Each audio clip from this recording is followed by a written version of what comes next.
Hello friends, welcome to our channel. நம்ம இந்த வீடியோவில் இந்த மாதிரி நெக் டிசைன் ரெடிமேடாக கொடுத்துருக்கும்போது ரொம்ப சுலபமாக எப்படி நெக் வந்து வெட்டி தைக்கலான்னு பார்க்கலாம். இந்த வீடியோ பிடிச்சிருந்தால் லைக் பண்ணுங்கள், ஷேர் பண்ணுங்கள், கமெண்ட் பண்ணுங்கள். வாங்க வீடியோக்கு போகலாம்.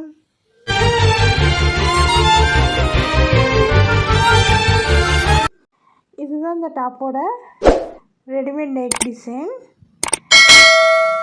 இது ஒரு 40 இன்ச் அளவுள்ள சுடிதார் டாப். இதுக்கான லைனிங் கிளாத் எல்லாமே நான் கட் பண்ணி எடுத்து வச்சுட்டேன். இப்போ இந்த நெக் வந்து எப்படி தைக்கலான்னு பார்க்கலாம்.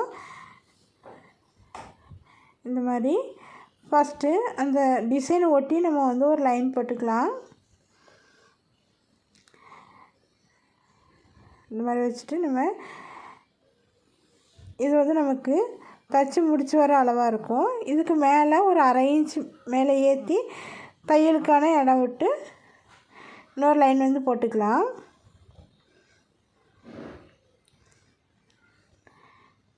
இந்த மாதிரி போட்டாச்சு. மீதி இருக்க கிளாத் எல்லாமே நம்ம வந்து கட் பண்ணி எடுத்துக்கலாம். இப்போ கழுத்து வந்து அகலமாக இருந்துச்சுன்னா இந்த மாதிரி துணியை வந்து 2ஆக மடிச்சுட்டு இந்த மாதிரி சரிவாக ஒரு கோடு போட்டுக்கலாம். நான் இந்த ஸ்கேல் வச்சு காமிக்கிறேன். இந்த மாதிரி போட்டுட்டு நம்ம வந்து லைனிங் கிளாத் வச்சு தைச்சிக்கலாம். அப்போது நமக்கு தேவையான அளவு நெக் டிசைன் வந்து கிடைக்கும். இப்போ இதை வந்து அளந்து பார்த்துக்கலாம். இதை கழுத்துலேயும் அகலம் வந்து 6.25 இன்ச் இருக்குது. தைச்சி முடித்த பிறகு ஒரு 6.5 இன்ச் வந்து இருக்கும். இது வந்து ஒரு நார்மலான அளவு தான். அதனால அகலத்தில் நான் வந்து அதை அப்படியே வச்சுக்க போகிறேன். நீளம் வந்து 6 இன்ச் இருக்குது. மேலே தையலுக்கு 1/2 இன்ச் போக 6 இன்ச் நமக்கு வந்து கரெக்டாக இருக்கும்.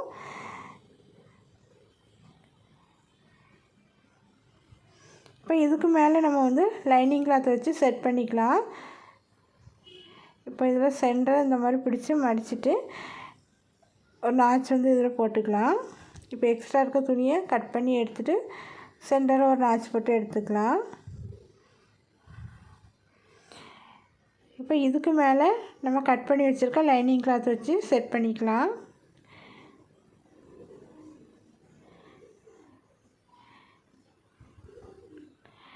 லைனிங் கிளாத்தோட சென்டர் நாச்சும் மெயின் கிளாத்தோட சென்டரில் நம்ம போட்டிருக்க நாச்சும் ஒன்றா இருக்கிற மாதிரி வச்சுட்டு பின் பண்ணிக்கலாம்.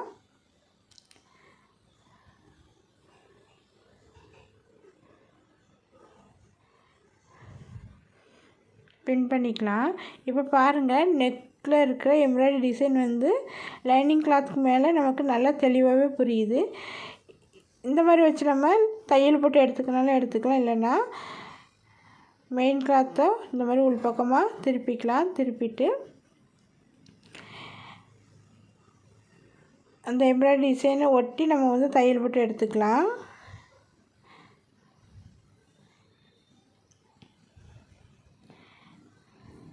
இந்த மாதிரி வச்சுட்டு நம்ம அதை ஒட்டி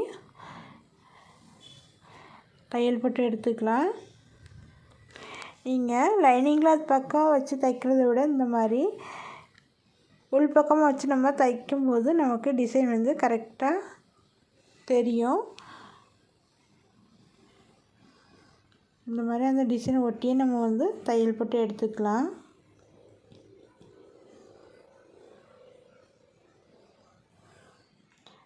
தையல் போட்டு எடுத்தாச்சு.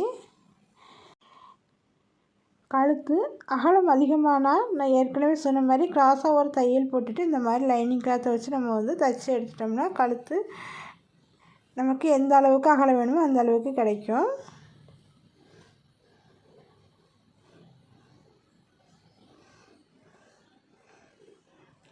இப்போ சின்ன சின்ன கட் கொடுத்துட்டு நம்ம வந்து லைனிங் கிளாத்தை உள்பக்கமாக திருப்பிக்கலாம்.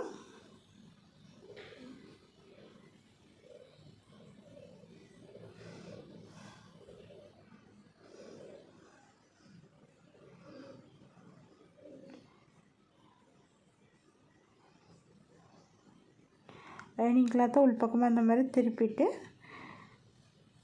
கழுத்து எட்ஜில் நம்ம வந்து ஒரு தையல் போட்டு எடுத்துக்கலாம்.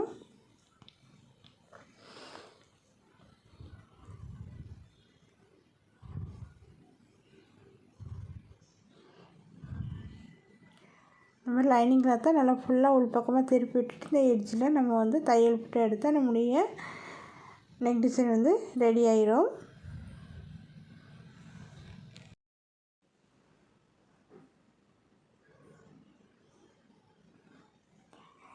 இந்த மாதிரி ரெடிமேடாக நெக் டிசைன் கொடுத்தீங்கன்னா இந்த மாதிரி நீங்கள் வந்து தைச்சி பாருங்கள்.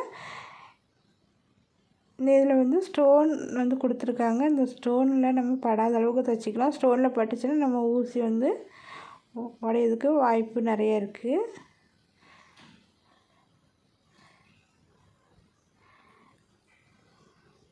அவ்வளோதான், நம்முடைய நெக் வந்து தைச்சி எடுத்தாச்சு. இந்த வீடியோ பிடிச்சிருந்தா லைக் பண்ணுங்கள், ஷேர் பண்ணுங்கள், கமெண்ட் பண்ணுங்கள்.